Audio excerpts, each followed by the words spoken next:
Hello and welcome to the Vaults of Terra. My name is Ed and today we're going to be looking at the Necrons, specifically a look at their history.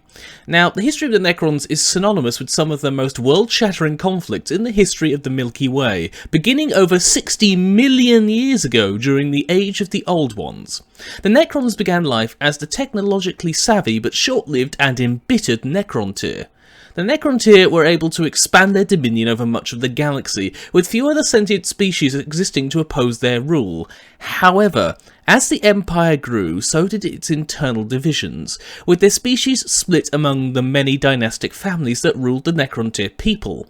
As their unity eroded, so did their power over the galaxy, and the Necrontyr's hope for eternity with it. As their realms erupted into the first wars of succession, the Necrontyr Empire burned and their worlds fell to their own mighty constructs and war machines, as various elements sought to free themselves from the vast galaxy-spanning edifice that was the Empire. The Triarch, who ruled the Empire, realised that without an external threat, their people would always be fractured and divided. From the few species that could be used as a scapegoat in order to focus the Necrontyr's aggression, the Triarch Council chose the enigmatic and largely peaceful Old Ones, another species even more ancient than the Necrontyr themselves, whom the Necrontyr already despised for their seemingly eternal lifespans, something that the Empire had craved and had yet to find despite their technological power. Using false claims of aggression and fostering hatred for the Old Ones ended the wars of succession within the Necrontyr Empire, as both the Separatists and the Loyalists turned their attention and weapons on the Old Ones, beginning what ancient scholars would later call the War in Heaven. This conflict was one of the bloodiest in the galaxy's history, with these two vast powers bringing ancient weapons of supreme might to bear on one another. However, after only a short period of war, it soon became apparent that the technology of the Old Ones far outstripped even the awesome technological prowess of the Necrontyr Empire. It was the Old Ones' use of a parallel energy dimension known as the Warp that gave them the edge that the Necrontyr lacked, having not studied the Warp and having no intrinsic connection to it, unlike many of the species who would later come into the galaxy's history. Use of warp-based weapons along with both warp and webway travel allowed the Old Ones to push the more numerous Necrontyr back, destroying their ships and troops, and forcing them into a state where they could not advance into Old One territory or even attack them without incurring almost total losses. This bottling of the Empire's forces on the verge of total defeat caused the Triarch's plans to backfire badly, enabling the war-weary Necrontyr to turn on one another again in the Second Wars of Succession, a series of conflicts far more brutal and destructive than the last, with huge numbers of their own people dying in the grips of civil war. The Triarchs became desperate, seeing that without another to unify their people, they would destroy themselves, allowing the unworthy lesser species to pick over their corpses. Their prayers were answered by the ancient godlike beings known as the Catan, a species of star-devouring super-beings made of mainly energy who had existed since the birth of the galaxy and possibly the universe itself. Drawn to the Necrontyr ostensibly by their vast beacon of hatred for the Old Ones that the Necrontyr cast into the ether, they offered a solution unavailable to this fragmented empire before. Looking to get aid from these powerful creatures, the Necrontyr constructed bodies to contain their essence, so the Catan could interact directly with the universe and the people whom they sought out, contained within shells of living metal that helped protect the Catan's essence and allowed them to communicate. Once their essence had been distilled into new bodies, a Catan, later known as the Deceiver, came to Zark, known as the Silent King and Lord of the Triarch.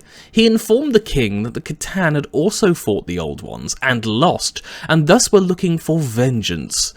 The Deceiver had not only promised the Necrontyr victory in their war against the Old Ones, but also, as a side benefit, the immortality that the Necrontyr had craved since time immemorial. The Silent King and his Triarch saw only the opportunities in the promises made by the Deceiver, and eagerly agreed to an alliance with the Catan, and unwittingly doomed their species for all time. The Catan, now contained in physical forms, were able to initiate a biotransference for the Necrontyr, pulling their consciousnesses out of their material bodies with the same powers they used to feed on the energy of stars, and placed them into perfect bodies of living metal, highly resilient and effectively immune to the passage of time. As they transferred the Necrontyr, they also consumed the species' life energy, a far more nutritious energy source for the Catan's alien biology than the raw energy of a star. Whilst this made the Catan much stronger, the Silent King realised his grievous error the moment he had completed his transference. The king and his people had transferred their minds into living metal bodies. Their souls, that spark that provided a meaning and purpose to life, had been consumed by the Catan, and thus the soulless machine species known as the Necron were born. Within their immortal bodies, the Necron species, allied with the Catan, restarted their war with the Old Ones, a far greater success. Whilst the Old Ones were still immensely powerful, the protection offered by their bodies and the Catan enabled the Necrons to withstand many of the weapons brought to bear on them, although warp manipulation allowed the Old Ones to fight and sustain themselves far longer than they should have, creating multitudes of races like the Krork and the Eldar to try and complete their fight. However, the power of the newborn Necron was too great. Systems were devoured by the reality-warping powers of the Catan star gods, and the populations were slaughtered by the legions of Necron warriors, armed with the deadliest weapons available at that time in history. Some even managed to infiltrate the originally impregnable webway, using it to quickly access every Old One stronghold across the galaxy. Even their most resolute defences were bypassed by this infiltration. The conflict eventually reached its peak, with battles raging across the galaxy, when the Old One's warp manipulation magics forced another enemy into existence, known as the Enslavers. Summoned forth from the warp, the Enslavers made short work of the remaining Old Ones, consuming their essence and leaving husks in their wake. Whilst these battles raged, the Silent King was biding his time, waiting for a moment when the Catan were vulnerable during the conflict to free his people from their grasp. With the Old Ones defeated, the Catan were unable to continue their feast upon the Old Ones' powers, and were finally exposed. Rallying his people, the Silent King led his forces against the Catan, who were arrogantly ignoring the Necrons as inferior underlings. Using weapons of near unlimited power, somehow feeding off the living power of the universe itself, the Necrons were able to severely damage the Catan, although unable to destroy them thanks to their living metal bodies. They were able to shatter the remaining star gods into shards and discarded them across the galaxy. However, even with the defeat of both the Old Ones and the Catan, the Silent King could see that the Necrons were at the end of their power, at least for the moment. They had exhausted their most powerful weapons, depleted their supplies, and without the Catan's protection would have trouble defeating the remaining races left by the Old Ones, with the Eldar Empire becoming the most dominant force in the galaxy at the moment, commanding much of the power that the Old Ones had left behind when they were consumed. The Necrons were unable to fight, but knew that one day the time of the Eldar would pass, as it did for all those of flesh, and the time for the Necrons would come again.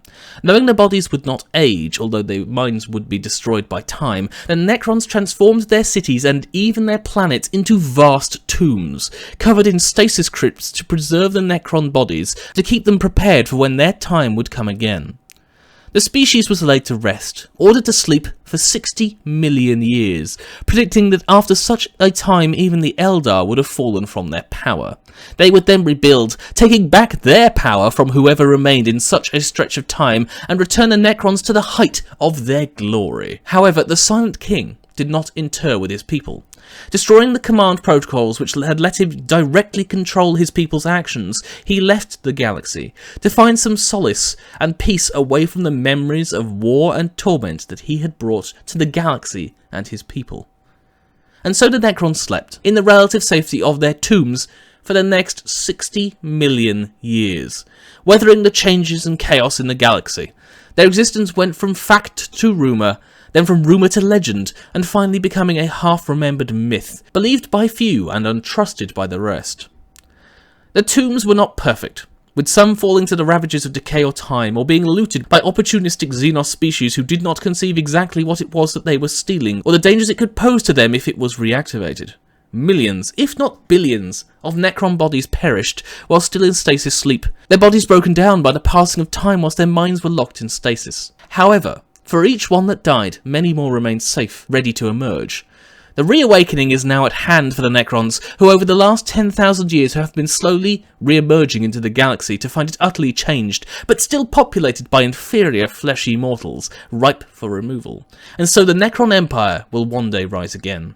Humanity itself has only recently become aware of the Necron threat in the last few hundred years, but with the galaxy crumbling and the end approaching, their return is another problem to add to the list of threats that would soon assail the Imperium of Man. And so that's everything I wanted to mention today on the Necron history. We'll continue next time having a look at the Orcs, specifically how those green-skinned brutes have created a civilization within the galaxy using only luck and some minor judgment. If you wish to leave a comment, you can do so by leaving it below or sending me a message personally. Otherwise, I hope you've enjoyed today. See you next time on the Vaults of Terra.